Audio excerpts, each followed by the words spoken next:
Living in Virginia, you're in the fast lane on the information superhighway. We've invested $3 billion in Virginia's broadband network to give you one of the fastest internet connection speeds in the world, so you can build relationships, bring business to our state, and meet the future of education. It's amazing what we can do together.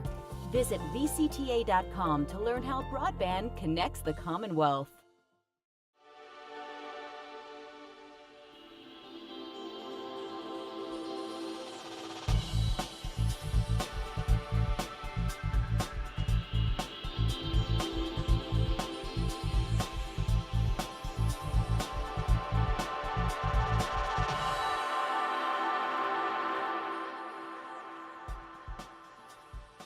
From the General Assembly and the City of Richmond, I'm Woody Evans for Cable Reports, brought to you by the Virginia Cable Telecommunications Association and Comcast, connecting Virginians to their government.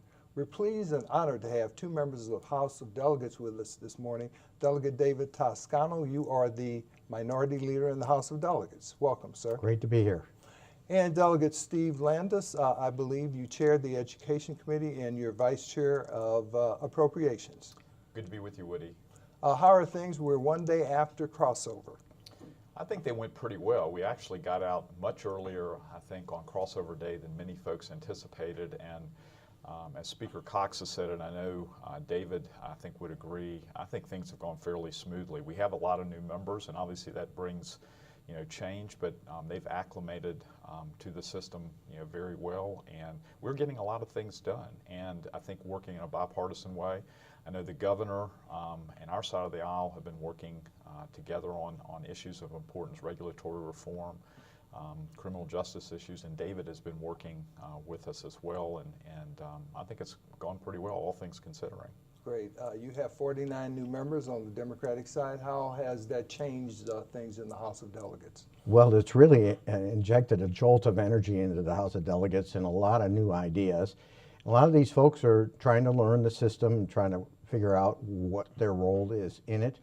It's sort of ironic, we got through yesterday's crossover with a minimal amount of debate. You would think with more new members you'd have more debate, but in point of fact, they're kind of listening and learning, and the folks who've been here for a while are sort of carrying the debate, and we know when to stop arguing and when to start voting, and we got through things pretty quickly yesterday. I believe that you anticipated and predicted the Democratic sweep that occurred last fall. Oh, absolutely. You take full credit for it. I take full credit for it, and I predict everything. Well, seriously, I don't think anybody expected how dramatic a change there was going to be, and it takes some adjusting, and both on the Republican side as well as on the Democratic side, and I think we're trying to sort through that right now. Now, we were talking earlier about some of the outstanding issues, one of which relates to electric utility regulation, and there was a bill that was voted on yesterday. Can you give us a summary of what that bill does? Well, the legislation does remove the freeze that was put in place several years ago. That was in 2015, I believe. Right. It also puts in some incentives for solar and encouraging renewable energy. It also deals with, and actually David had an amendment that I supported that basically makes sure the companies can't double dip. It also takes into account the federal tax reforms that occurred and accounts for that. The problem I've had with the bill all along is the fact that we are not restoring fully, and the problem I had with the rate freeze bill, not restoring fully the authority of the State Corporation Commission to look at the rates and rate reviews and give them the full authority that's been in the state constitution for, I think, over 100 years. And more importantly is the reason we have the State Corporation Commission. And I think Delegate Lee Ware described them as kind of the fourth branch of government, if you will. We've not given them and restored them fully to their authority, and that's a concern. So these are monopolies that should be under the jurisdiction of the State Corporation Commission. They are, but a lot of that was taken away in 2015, right. And this does not restore much, as I understand it. Well, you know, if you go back to 2015, the utilities were facing a lot of uncertainty. You had the Clean Power Plan out there that a lot of the utilities were very concerned about, and so were consumers, because they thought there was a possibility of their rates spiking as a result of this. Now, that's why we enacted the rate freeze back in 2015. Well, now conditions have changed. The Clean Power Plan has basically been decimated by the Trump administration, and we're finding that the utilities have over-earned by millions of dollars, several hundreds of millions of dollars. So trying to construct a new way of addressing this issue of over-earnings. Good thing about the bill was it restored some of this money immediately to consumers. It also allowed the pass-through of money to consumers generated by the utilities benefit from the tax cut. But there are still problems with the bill, most notably the failure of the SCC, or the inability of the SCC to resume control of the rates. And when you have that happen, consumers are very troubled. And I think that's why the bill has had a lot of problems in the House. And of course, you had an amendment dealing with the double dipping issue. Talk to us about that. Well, you know, it's a very technical issue, but the short version of it is that under the bill, we were concerned that the utilities would be able to recover not once, but twice their investments. And when that happens, that's less money going back to the ratepayer. So we put in an amendment that was supported ultimately by 100 people in the House that said, you cannot double dip. And if the bill didn't have the double dip in it, this language clarifies that there was no double dip. If it did have the double dip in it, it fixes the language. So we're going to see what happens as we go through the process. The utilities have to decide whether they're going to be okay with this amendment. So far, they've been pretty quiet, but we're going to see in the next few days what they'll be willing to do. So is there a Senate version of this bill? There is. There's one that's coming over from the Senate. It does not have David's amendment on it, so they'll have to be rectified. And the governor's been involved in the negotiations, and his staff as well. So I think a lot of us are hopeful that there would be some restoration of the State Corporation Commission's authority. But as David said, the most important part about that is there's no protection for the ratepayer if the State Corporation Commission doesn't have that authority. So go ahead. And you know, Woody, one of the things that is attractive about the bill also, and of course, all these bills that we have, there are good points and there are not so good points. And there's no perfect bill.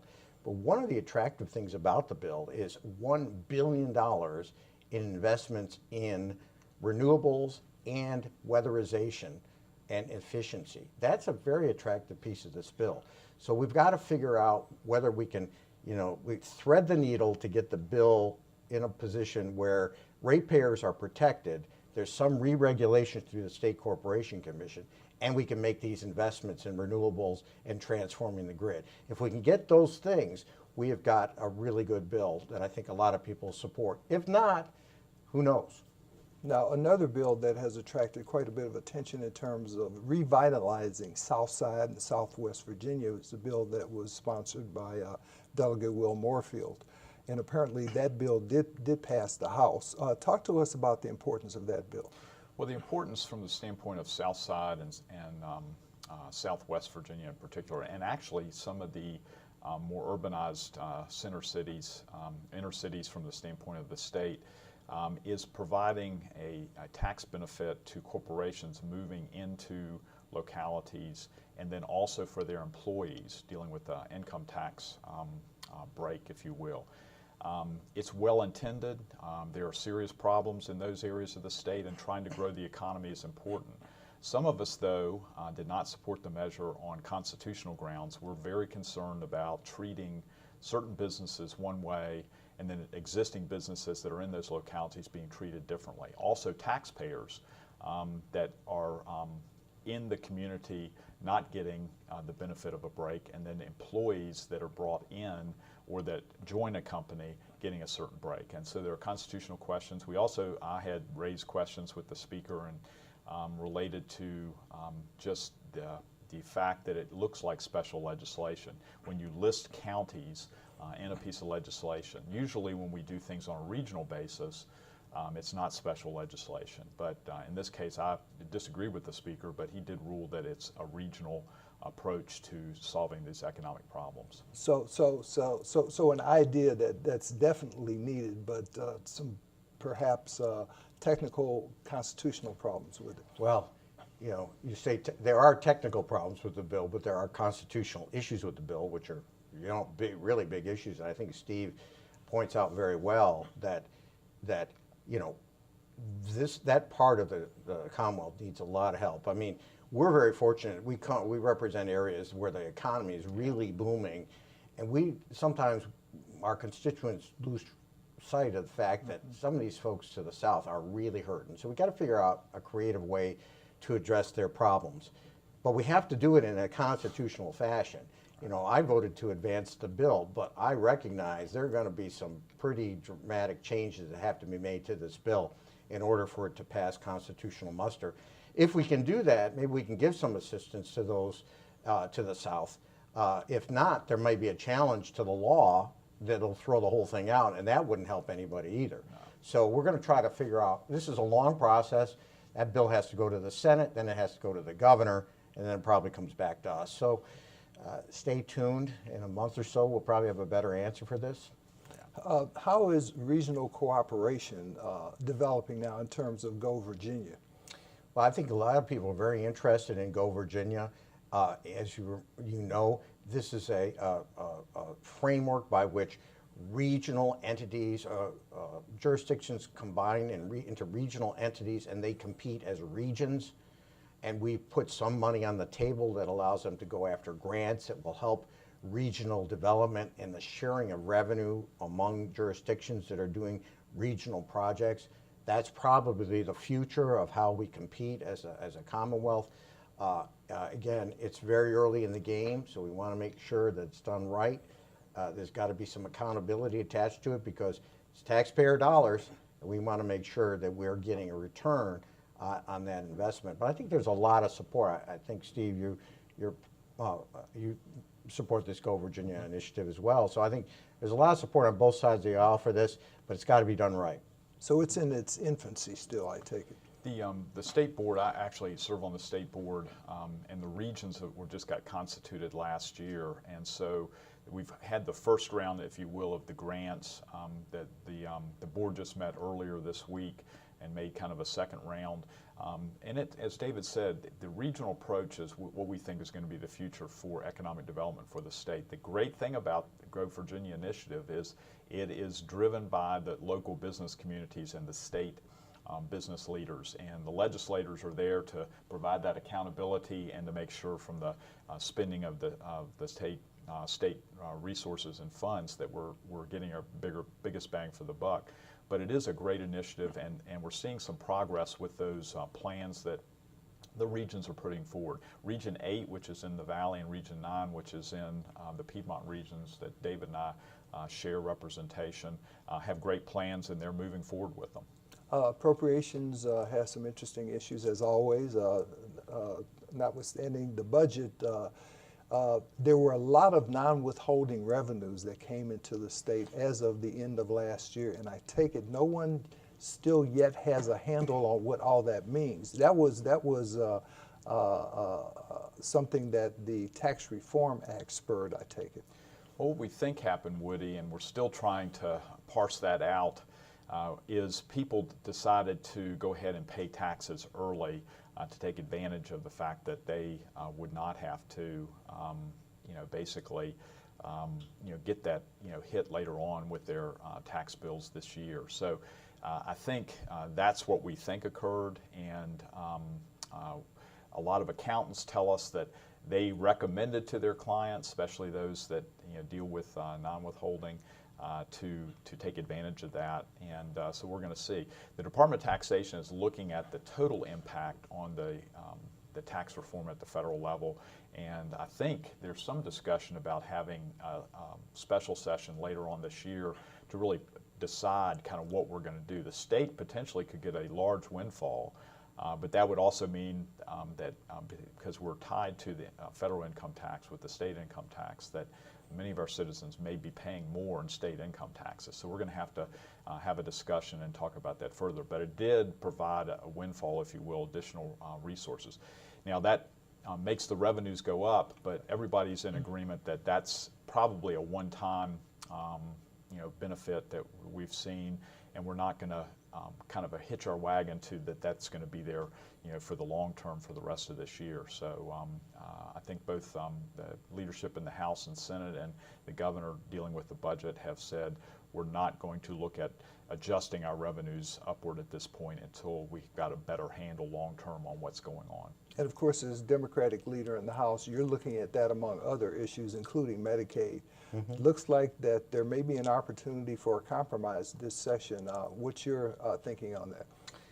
Well, I'm hoping we can come to some compromise. A lot of people have been working on this for a while. I think the concern on the Republican side is quite justifiably, what do you do long term? If you figure out a way to expand access, there's long-term implications for the budget. On the Democratic side, we think we can do that, and we ought to bring in the federal money to help serve more people. And we're going to see if we can find a sweet spot where we can get more access to people while addressing the long-term budgetary issues. But we've lost a lot of money. I mean, it's our money. It's going to go into Washington for a number of years, and a lot of us in the Democratic side would like to, try to bring it back and serve 400,000 Virginians who don't have, who are not served now. I don't want to speak totally for Steve, but I think on the Republican side, people want to figure out a way to give people more access to better health care at a reasonable cost. So if we can put our heads together, maybe we can find a way. And of course, part of that bringing money to Virginia apparently is going to be conditioned upon a work requirement. Well, we did get bipartisan support for a bill for our existing Medicaid population to look for work and also education and training based on what Kentucky has actually received related to a waiver. Anytime you have a requirement like that, you have to go to the Center for Medicaid and Medicare Services and get approval, 1115 waivers that we call them. So Kentucky got that approval, and that's kind of how Delegate Mieri's bill was drafted and was amended to include. And it actually got bipartisan support in both the House Appropriations Committee and the House of Delegates. So that'll move over to the Senate. They don't have that legislation. We'll see if there's support over there. But I think for existing population, that would be a good thing and something we would like to see. But again, I think that's going to be part of the discussion related to Medicaid and where we are. And as David said, the concern is just whether the federal government's going to make good on its promise long term. Whether you like him or not, the president's talking and the Congress is still talking about doing something with the Affordable Care Act, and there's some concern and unease, if you will, about what they will or what they won't do. There's a Senate bill that you will be addressing at some point that Senator Donovan is pursuing, and it would target a very limited population in terms of expanding Medicaid with some conditions. Is that something that you've had an opportunity to study yet? I've had a chance to read about it in the paper, and if I'm understanding it correctly, right now that bill would expand Medicaid, but it would expand it along the lines that we presently have it. In other words, for every dollar we put up, the feds put up another dollar. The expansion of Medicaid that we would like would be would be accessing 90 cents from the feds for every 10 cents we have in the game. So the risk is that you expand Medicaid, but you do it in the most inefficient fashion possible. That's my concern about Senator Donovan's bill. But I understand and I fully support the notion of trying to find more affordable access for people. I just don't know that it's the most efficient way possible. I also understand that Senator Donovan's bill would impose, for lack of a better term, a tax on the hospitals as well. That's my understanding. The issue, though, I think with their legislation is they put what the Senate and the House finally refers to as the clause. Basically, they said if funds are appropriated for this, the legislation will move forward. My understanding is they didn't include any resources or not going to include any resources in the Senate budget. I think someone told me there was a cost estimate of about $230 million. So, that's another issue we'll have to deal with. But, David's right. We want to try to find a way to expand access, but do it in the most cost-effective way.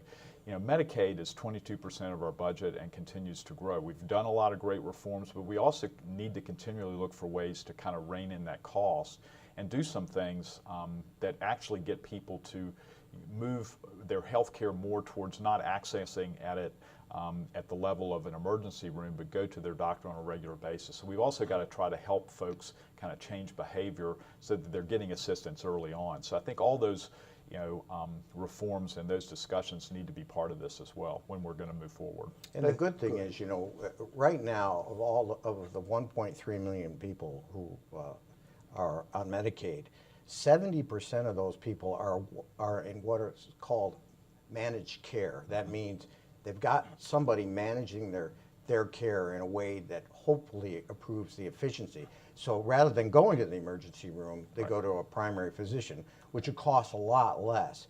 So, and we've been transitioning into a managed care model for a while. That's not something a lot of states have done. The big burden with Medicaid, of course, is that we've got a lot of people who are elderly, have a really hard time, whether they're in nursing homes, they're disabled, they're frail, they're pregnant women. I mean, there are a category of people that is very difficult to sort of shoehorn into like a job training program. And so we're going to have to find a way that we can take people who are, quote, able-bodied, give them some options without hurting other people and basically taking them off some benefit that really helps them and supports their life. And of course, that elderly population, which generally speaking is a dual eligible population, both Medicare and Medicaid, are people who are unfortunately are suffering from Alzheimer's or dementia. That is a growing concern, not only in terms of healthcare, but in terms of the cost associated with that. It is true, Buddy, Woody, that that is the case. I think from the standpoint of the state with the Medicaid budget, the elderly or senior population and those individuals, as you've mentioned, is about 65% of the total Medicaid dollars we spend.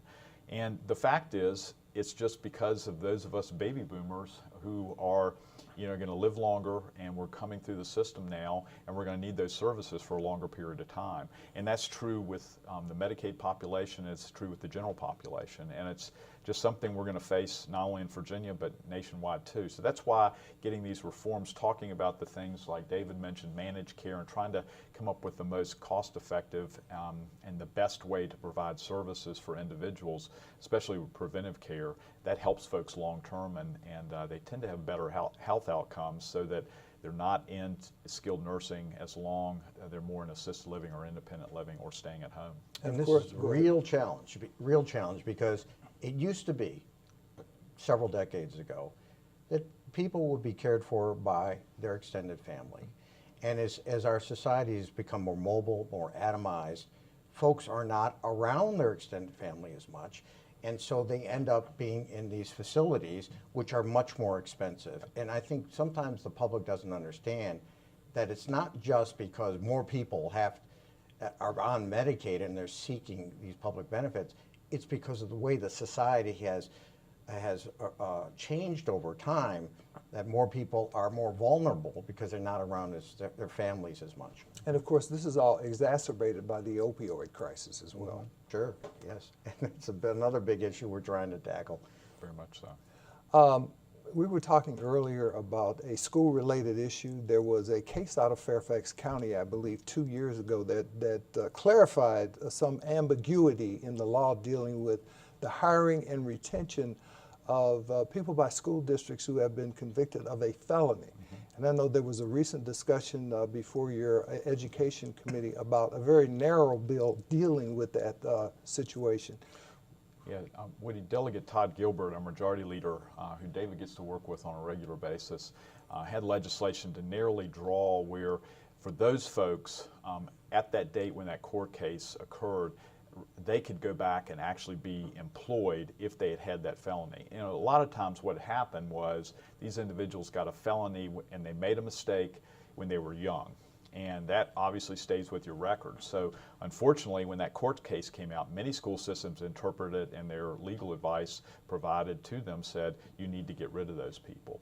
And those folks just lost their job because of a mistake they might have made 20 or 30 years ago. So his bill is basically to try to rectify that and allow those folks to be rehired or to stay on employment. Some school systems also interpreted it differently. Some said you got to let those folks go immediately, and other folks, school systems just kept those folks on, even though they probably were in some kind of a legal quagmire. So how's the University of Virginia doing these days? Hey, we're number one. Yeah, at least right now we're number one. Who knows by the time with this broadcast we're number one. But you know, everybody gets around, mobilizes around the sports teams. But you know, the university is the flagship institution of in the Commonwealth and one of the best universities in the country. And as long as we keep recruiting really good faculty and really good students, that it's going to keep perking right along. It's a great economic engine for our community, and I think both of us fully support what we can do to help. What about higher education in terms of costs? They keep escalating. What can the state do to ameliorate those costs for students? Well, we actually had a piece of legislation to put a tuition freeze in place. The problem with that is based on what institutions are allowed to do or can't do, and we have an autonomous higher education system where boards of visitors make a lot of those decisions. And most of our institutions have brought down the number of, or provided more, I should say, in-state spots for students, and at the same time trying to keep tuition down and keep tuition cost down as much as possible. That's still a long-term problem. Tuition is still going up in many regards, higher than the average cost of most other things. So access and affordability is still an issue, and we're trying to work on that. The institutions actually are, I think, over the next year going to be coming back to the General Assembly with some ideas. We do have a joint subcommittee on higher education reform that is going to be looking at this issue as well. So I take it that you're in conformity with those thoughts in terms of higher education? Yeah, I think if we could find a way to invest more, it would help with the tuition issue. The other thing that I think that's happening in higher education is the realization among these institutions across the Commonwealth that not everybody can do the same thing at the highest level of performance. And we have to figure out ways to create strategic partnerships, whether it's in biotech or cancer research. You can't have everybody doing everything and have it be the most efficient operation possible. Private-public partnerships, especially in terms of transportation, that's still something that's subject to a little bit of controversy. We see it rearing its head in Northern Virginia. We've seen it in the Hampton Roads area.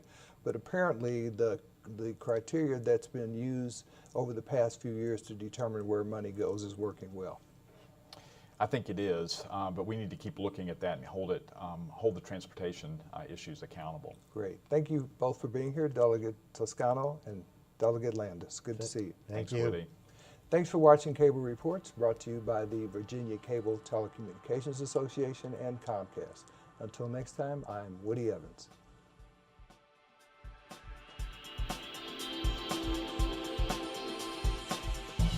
Mm-hmm.